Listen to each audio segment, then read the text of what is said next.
Listen. So,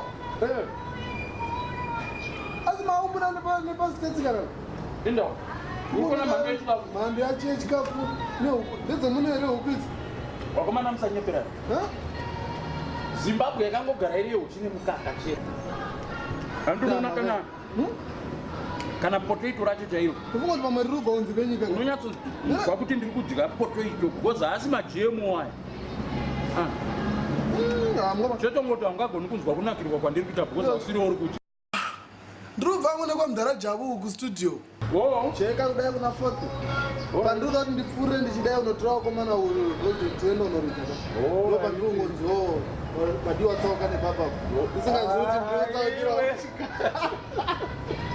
chikafu. Asi dzara yakandirova ngoma uyu. Ndakatowana murapa. Ndakapira mwana. Ayo, kanja. Ndakaka? Kumakukanga. Ndakanzwa kuti handizogarwa music kufamba chaizvo pamaredhiyo apo. Tendai. Mulumbe. Mulumbe. Ini. Ndokandakaona vamwe mai vachiisa poison muchikafu vachisira sahwira wavo. Exactly. Mulumbe. Saka mulumbe zvinoreva kuti tenda. Mulumbe tendai. Saka ndakati kana ukaita mukana uzoziva kuti Guru anga dia ruto ndiita nezvese tenda mwari. Mazuva hama yako yepedyo ka denja mpoto hama yepedyo inokuuraya tenda chaiko. Ndosaka uri kuona ndau zvandagara zvangu pano pakona pano ndopakakona kangu kandodyira ikakaka manje ndapona nango ndapona ndingovandira nguva idzodzidzi mhando yechikamuka mulumbe. Unohwandira hako pamini but unofanirwa kungochenjerera kuti hama yepedyo iyo mukudya idya mathrow imi ndomakapenga imomo mulumbe kuti papa pane tomatosotosota aiwa kungotaura bedzi ingori yeuchidzo iwe unofanirwa kugara mune zvaunoimba kuenda kusteji ndonosvika kundotanga kubva mudumbu nayo mhanya kana zvanagirime ndingazvizive mulumbe.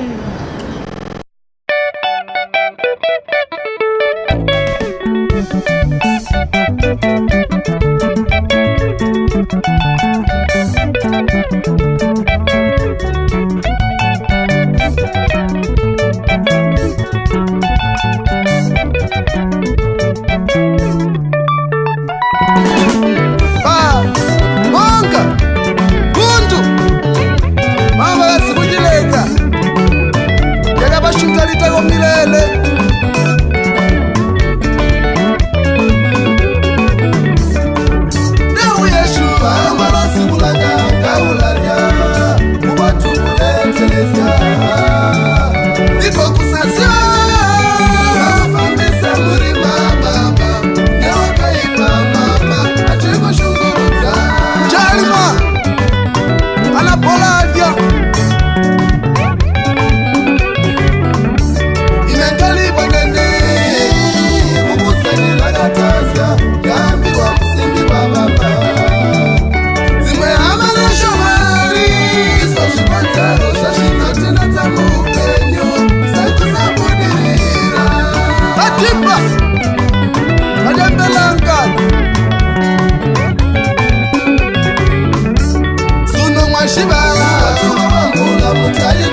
jabu kwako.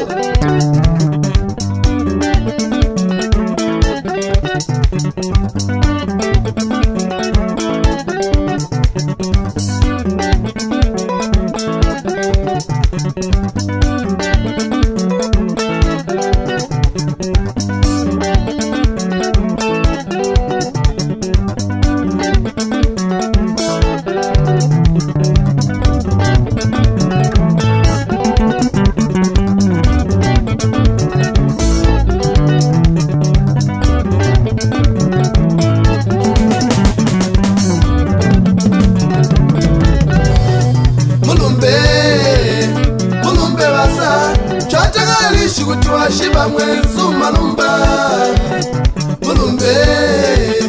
mulumbe basa chatagalishi kuti washiba mwenzu malumba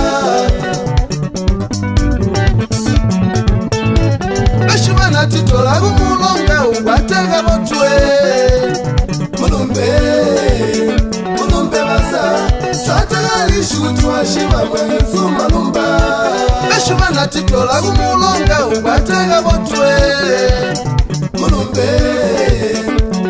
basa chatagalishi kuti washiba mwenzu malumba chatagaga kukonkonena nsiba mugagole mwana nabisa mulumbe basa chatagalishi kuti washiba mwenzu malumba chatagaga kukonkonena nsiba mugagole mwana nabisa mulumbe basa chatagalishi kuti washiba mwenzu malumba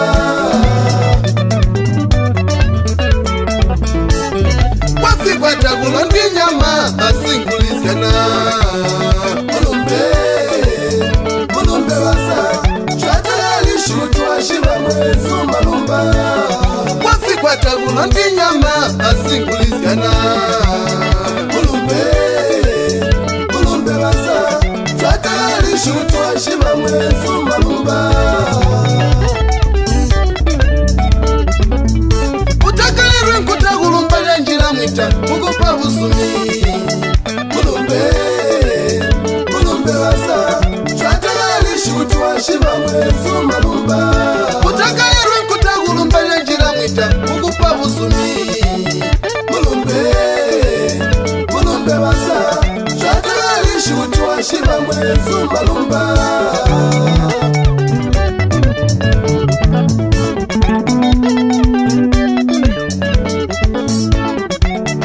tenda iwe utende shamwari chawaisa siva kana wasosiva tenda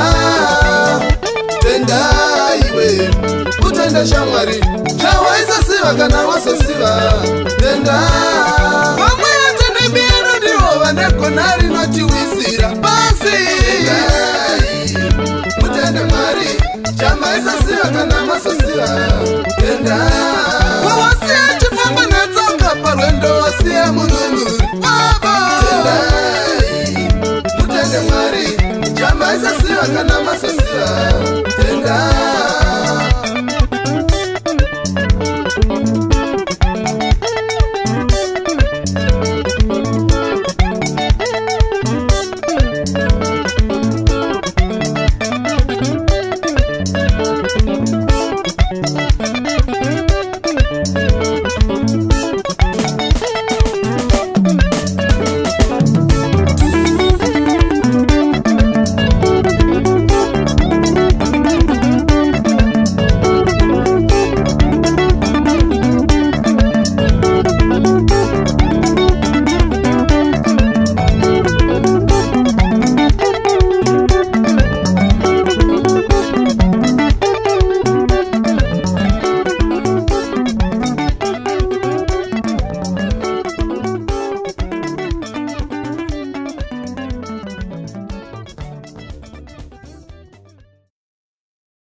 Bari pana akadzidzisa ndokudzidzisa chaiko chaiko.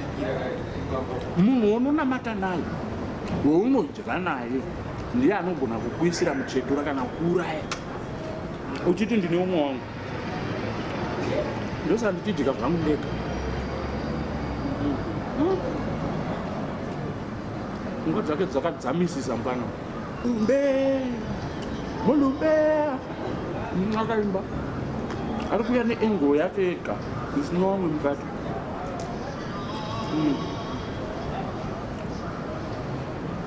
Kamudyiro kangu aka kangoriwo kangu ndega ndinouya neengo yangu.